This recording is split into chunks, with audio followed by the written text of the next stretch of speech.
រឿងភូមិរីករាយស្ដាប់ហើយគេងលក់ស្រួលនៅជ័យភ្នំមួយឈ្មោះថាភូមិរីករាយមានប្រជាជនរស់នៅជិតគ្នាបែបសាមញ្ញប៉ុន្តែពោរពេញដោយភាពសប្បាយរីករាយជានិច្ចពេលព្រឹកទទួលបានព្រះអាទិត្យថ្មីញាក់ភូមិនឹងសម្លឹងឃើញក្មេងៗរត់លេងជុំវិញស្រែ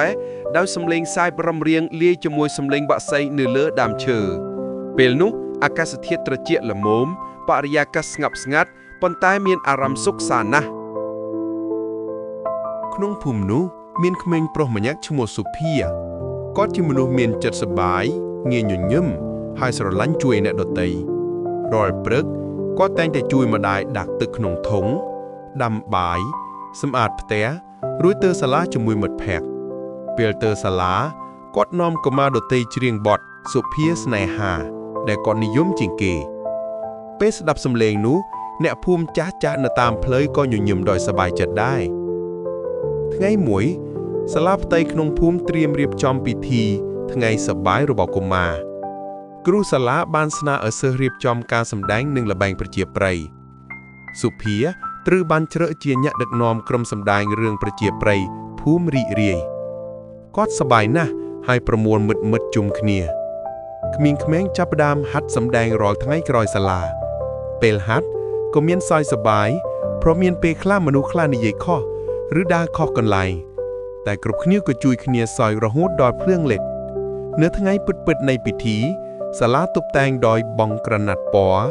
ក្រចកផ្កាឈូកផ្កាលឿងផ្កាស្រស់ស្អាតញាក់ភូមិទាំងមូលមកចូលរួមសើចសប្បាយជាមួយសិស្សនៅពេលក្រុមសុភាឡើងលើឆាកគាត់និយាយបើកការសម្ដែងដោយសំឡេងរីករាយសួស្តីញាក់ភូមិរបស់ខ្ញុំទាំងអស់យើងនៅទីនេះដើម្បីចែករំលែកសេចក្តីសប្បាយមិនមែនតែសម្រាប់កុមារប៉ុណ្ណោះទេតែសម្រាប់គ្រប់គ្នាសម្ដែងរបស់គាត់និយាយអំពីសេចក្តីសាមគ្គីក្នុងភូមិការជួយគ្នាពេលមានទុក្ខនិងការចែករំលែកពេលសប្បាយអ្នកភូមិទាំងមូលសើចសរសើរចំពោះសម្ដែងរបស់ក្មេងៗនៅចុងបញ្ចប់សុភាបានសូមអនុញ្ញាតឲ្យអ្នកទាំងអស់ស្ដាប់បទចម្រៀងដែលគាត់បាននិពន្ធដោយខ្លួនឯងឈ្មោះភូមិរីករាយបទនោះមានទំនុកច្រៀងថាភ្នំស្រស់ស្អាតទឹកស្អាតដូចចិត្តមនុស្សភូមិរបស់យើងសប្បាយមិនដាច់ចិត្តញញឹមជាស្នាមស្នេហាជាថ្នាំបញ្ចុះទុក្ខជួយគ្នាគឺជាសេចក្តីសុខធំជាងគេអ្នកស្ដាប់គ្រប់គ្នាបោកដៃសរសើរបន្ទាប់មកគ្រូសាលាបាននិយាយថាសុភាមិនត្រឹមតែជាសិស្សល្អទេតែក៏ជាមនុស្សដែលនាំមកនូវសេចក្តីសប្បាយឲ្យគ្រប់គ្នាពីថ្ងៃនោះមកភូមិរីករាយคล้ายទៅជាភូមិរីករាយជាងមុនមនុស្សចាស់និយាយថាពេលស្ដាប់សំឡេងសុភាច្រៀងគឺដោយសូរសំឡេងនៃសុខភាពក្មេងៗក៏មានមន្តស្នេហ៍ក្នុងចិត្តបន្តរៀនខំធ្វើល្អដោយគាត់ពេលថ្ងៃភ្លឺសុភាជួយចិញ្ចឹមសត្វនិងជួយអ្នកជិតខាងជួសជុលដំបូលពេលយប់គាត់អង្គុយក្រោមពន្លឺភ្លើងតូចច្រៀងបន្តិចឲ្យមនុស្សជិតខាងស្ដាប់ម្ដាយគាត់សើចហើយនិយាយថាកូនអើយឯងធ្វើឲ្យភូមិនេះសប្បាយពិតឆ្នាំក្រោយសាលាបានរៀបចំពិធីម្ដងទៀតហើយសុភាត្រូវបានជ្រើសជាបុគ្គលិកគំរូក្នុងភូមិគាត់សូមអនុញ្ញាតនិយាយមួយឃ្លាថាសេចក្តីសប្បាយមិនមែនមកពីទ្រព្យសម្បត្តិទេប៉ុន្តែពីចិត្តល្អនិងការចែករំលែកគ្នាសំឡេងសរសើររបស់អ្នកភូមិត្រូវបានបញ្ចេញឡើងវិញក្មេងៗលេងសើចស្ត្រីចាស់សើចសប្បាយបុរសចាស់បោះដៃសប្បាយដូចជាភូមិទាំងមូលមានពន្លឺមាសបាំងចិត្តគ្រប់គ្នានៅចុងរឿងសុភានិយាយថាយើងនៅភូមិរីករាយនេះមានអ្វីតិចតែចិត្តធំស្នេហានិងការអភ័យគឺជាថ្នាំសម្រាប់ជីវិតអ្នកណាដែលសើចច្រើនជាមនុស្សដែលរស់យូរជាងគេតាមពិតទៅភូមិរីករាយមិនមែនស្ថិតនៅលើផែនដីទេប៉ុន្តែស្ថិតនៅក្នុងចិត្តមនុស្សដែលដឹងសើចដឹងស្រឡាញ់និងដឹងអភ័យពេលអ្នកអានរឿងនេះអ្នកក៏ក្លាយទៅជាសមាជិកនៃភូមិរីករាយដែរបន្ទាប់ពីពិធីសប្បាយអបអរសាលាឆ្នាំមុនភូមិរីករាយក្លាយទៅជាភូមិដែលមានកិត្តិយសល្បីឆ្ងាយអ្នកមកពីភូមិជិតក៏មកទេសនាដើម្បីស្វែងយល់ថាហេតុអ្វីបានជាភូមិនេះមនុស្សសើចជានេះពេលគេមកដល់គេនឹងឃើញសុភាដើរជាមួយកុមារចម្រៀងបោសសម្អាតផ្លូវនិងជួយយាយកាប់ស្មៅមើលទៅទើបដឹងថា ភូមិលីករាយមិនមែនសប្បាយដោយចៃដន្យទេប៉ុន្តែសប្បាយដោយចិត្តល្អរបស់មនុស្សថ្ងៃមួយសុភាបានគិតគម្រោងថាគួរតែមានសួនច្បារសាធារណៈមួយនៅចំកណ្ដាលភូមិដើម្បីឲ្យក្មេងៗអាចលេងហើយអ្នកចាស់អាចអង្គុយសម្រាកគាត់ប្រមូលមិត្តនិងអ្នកភូមិជុំគ្នានៅចំពោះមុខវាលទំនេរមួយសុភីនិយាយជាមួយស្នាមញញឹមយើងនឹងបំផ្លាញទីនេះឲ្យคล้ายជាកន្លែងសប្បាយសម្រាប់គ្រប់ជំនាន់យើងមិនត្រូវរងចាំរដ្ឋាភិបាលទេយើងអាចចាប់ផ្ដើមពីខ្លួនយើងអ្នកភូមិតាំងចិត្តជួយគ្នាក្មេងៗយកចំកឹងបោះដីបុរសយកច្រាំងដាំឈើមកដាំផ្សារបញ្ចូលសម្លេងសើចយាយយកអំបិលទឹកផ្លែឈើមកចែកអ្នកស្រីយកអាហារមកចំណីមនុស្សគ្រប់គ្នាដូចជាគ្រួសារធំមួយបន្ទាប់ពីពេលខ្លីសួនច្បារមួយឈ្មោះសួនសប្បាយសុភាត្រូវបានបើកជាផ្លូវការ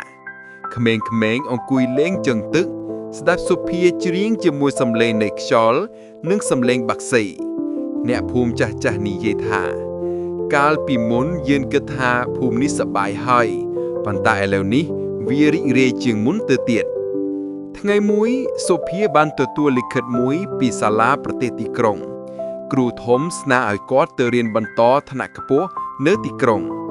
ម្ដាយគាត់សប្បាយចិត្តប៉ុន្តែមានអារម្មណ៍អាណិតដែលកូននឹងចាកចេញពីភូមិនាងនិយាយថាកូនទៅរៀនសិនប៉ុន្តែចិត្តកូននៅតែជាមួយភូមិនេះកុំភ្លេចស្នេហានិងសេចក្តីសប្បាយដែលធ្វើឲ្យយើងរស់បានសុភាស្បត់ថានឹងយកចិត្តសប្បាយនោះទៅផ្សព្វផ្សាយក្នុងទីក្រុងពេលទៅដល់ទីក្រុងគាត់ឃើញមនុស្សខ្លះមានលុយតែគ្មានញញឹមមានអ្នកធ្វើការទាំងថ្ងៃយប់តែគ្មានពេលសើចសុភាបាននិយាយក្នុងចិត្តថាខ្ញុំនឹងបង្រៀនពួកគេឲ្យសើចដូចអ្នកភូមិរីករាយគាត់ចាប់ផ្ដើមរៀបចំសកម្មភាពថ្ងៃញញឹមនៅសាលាសិស្សគ្រប់គ្នាត្រូវជួយគ្នាបង្ហាញការយកចិត្តទុកដាក់និងធ្វើសកម្មភាពមួយដែលធ្វើឲ្យមនុស្សសប្បាយមានសិស្សខ្លះចាក់តន្ត្រីសូម្បីសិស្សខ្លះចែកផ្លែឈើឲ្យគេពេលថ្ងៃនោះចប់គ្រូធំសើចហើយនិយាយថាសុភាអ្នកមិនត្រឹមតែជាសិស្សឆ្នើមទេប៉ុន្តែជាមនុស្សដែលនាំអារម្មណ៍ល្អមកឲ្យមនុស្សជុំវិញបន្ទាប់ពីរៀនបញ្ចប់សុភាប្រញាប់ត្រឡប់ទៅភូមិវិញមនុស្សគ្រប់គ្នាមកទទួលដោយសើចនិងរំកាន់ដៃគ្នាក្មេងៗរត់មកស្នាក់ចិត្តគាត់ហើយសួរថាបងសុភាទីក្រុងមានសប្បាយដោយភូមិយើងទេសុភាញញឹមហើយឆ្លើយថា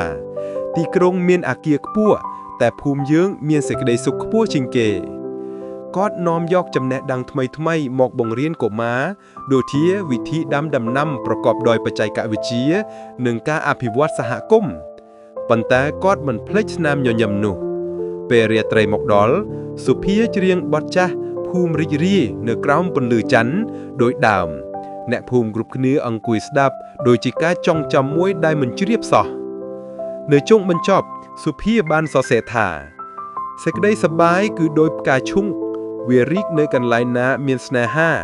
បើអ្នកចែកញញឹមទៅមនុស្សម្នាក់នោះអ្នកបានបន្តជីវិតនៃភូមិរីករាយភូមិរីករាយនៅពេលបច្ចុប្បន្នមិនត្រឹមជាភូមិនៅលើផែនដីទេតែបានក្លាយជាគំរូសម្រាប់ភូមិជាច្រើនទៀតមនុស្សទាំងអស់ស្គាល់ថាសុភាគឺជាមនុស្សដែលបង្ហាញថាសេចក្តីសប្បាយអាចកើតឡើងពីចិត្តល្អតូចមួយប៉ុណ្ណោះ